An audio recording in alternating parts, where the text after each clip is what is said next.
শুনাৰ কাৰণেতো মোৰ মৃত্যুৱে হ'ব। মৃত্যুৰ লগতে তোমাক এটা কথা ক'ব আছিল ৰ মোৰ।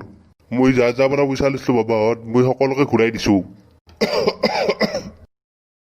তোমাৰ একো নহয় দেউতা, তোমাৰ একো নহয় দেউতা তোমাৰ একো নহয়, চিন্তা নকৰিবা, আমি কৰোণা কাটি দিম দে। দেউতা তোমাৰ একো নহয়, তুমি টেনচন নল'বা। মোক একবাৰ কৰোণাক লগ পাবা দি, তাক মই তামাম পিটিম। সি কেনেকে মোৰ দেউতাক টাচ কৰছি, আমি তাক লৈ যাতে আছো দেউতা। আৰু আমি যাতে লৈ তোমাৰ একো হোৱা নিদিওঁ দেউতা। বাবা নুন মই সকলোৱে বহুত ভাল পাওঁ, মই জানো এইটো কথা। আৰু আজি মোৰ শেষ টাইম, আৰু যোৱাৰ আগতে মই দেউতা ধৰ্মটো পালন কৰি যাওঁ। মই মোৰ জীৱনত যিমানে মোৰ পৰা পইচা পাবা আছে মই সকলোকে দি দিছো। আৰু যাৰ পৰা পাবা লগা আছিলো পাইছো। কিন্তু এক জেগাত মোৰ 15 লাখ টকা ফাঁচি আছে। যদি এইখিনি পইচা ল'ব পাৰা তুমি গোটেই ভাগি ল'বি দে একেলগে। 15 লাখ?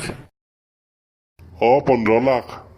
দেউতা ক'ত আছে এই 15 লাখটো? আৰু কাটেৰে ল'ব লাগিব এই 15 লাখটো আমি? গম নাপাওঁ মোৰ কেতিয়া প্ৰাণ ল'লে যে, সেইকাৰণে মই এই কাগজ এখনত লিখি কিনে মই আলমাৰিটোত থৈছো, 2 নম্বৰ আলমাৰিটোত। মই গেলো মোৰ বাবাত, মই গেলো আৰু তোহাকাৰি। আহি আছো দেউতা আমি গোটেইখিনি পইচা লৈ ল'ম দে। ইটা তুমি ভালকে চৰকাৰত যাব পাৰবা নে দেউতা? বাবা ভালকে ৰাখি দিওঁ গোটেই। জয় শ্ৰীৰাম। সকলোতকে আগতে যে কাগজখন মই ভৰিম, আৰু গোটেই 15 লাখটো মোৰ। সকলোতকে আগতে মই ঘৰত যাম, আৰু যে কাগজখন ভৰিম, আৰু গোটেই 15 লাখটো মোৰ নিজৰ কৰি ল'ম। 1 টকাও নাপায় কায়ো, গোটেই 15 লাখটো মোৰ। 15 লাখ মোৰ।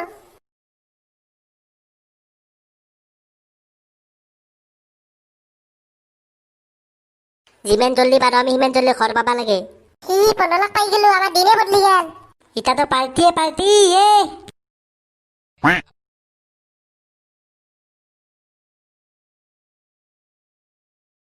জলদি কৰ কাগজখন বিচাৰ। বিচৰো ৰ কাগজখন। দেউতাই কৈছিল কাগজখন দেউতা আলমাৰীত আছে, বল দেউতাৰ ৰুমত।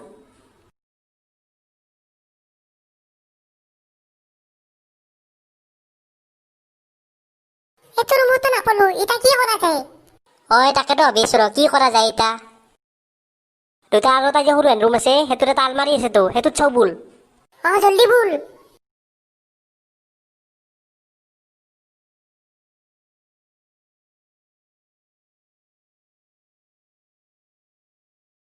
ভালকে চা, এতে ক'ৰবাত থাকব। ভালকে চা। পাই গেলো চাকে পাই গেলো ইতা আমি ধনী ইতা আমি ধনী। ইতা মই এইখন পঢ়ি শুনাম। দে জলদি শুনো।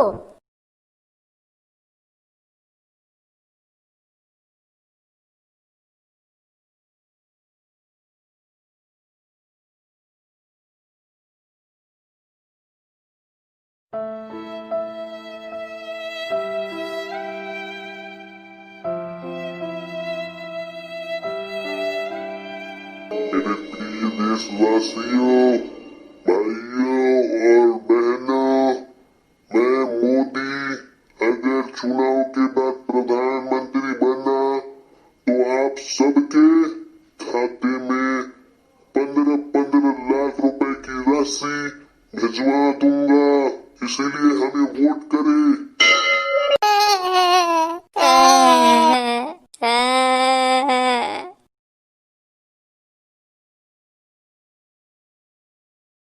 যদি ভিডিওটো ভাল লাগিছে লাইক শেয়ার সাবস্ক্রাইব করে দিব।